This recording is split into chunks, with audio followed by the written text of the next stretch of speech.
Ganun ba kadali yung buhay dyan sa Australia? Bukod pa kayong pinagpala dyan sa Australia? Bakit pumunta ka sa Vietnam? Ano ang nagtulak sa'yo na pupuntahan ko na to? Gusto ko po talaga siya kasing i-support po.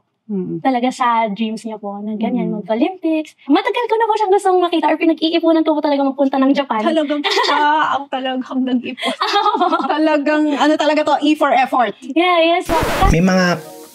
May mga kapatid ba tayo dyan at taga-Australia? Ganun ba kadali ang buhay dyan sa Australia na kahit kaka-18 mo pa lang, kaya mong kumita ng ganong kalaki para makabili ng international plane ticket. Ito nga, papunta daw Vietnam. At eventually, nagpabalik-balik sa Japan din, Philippines. Wow. Ganun ba kadali yung buhay dyan sa Australia? Bukod pa kayong pinagpala dyan sa Australia. Kasi kung sa Pinas yan, malabo pa yan sa tubig baha pag umuulan. Oh, yeah. Kakandasuka ka na ng dugo. Hindi ka pa nakakapag-ipon pang international plane ticket. Kaka-18 mo pa lang. Tapos pipigilan ka pa ng immigration. Bumili ka ng ticket. Meron ka ng tagang visa. Tapos pagdating mo immigration, i-offload ka.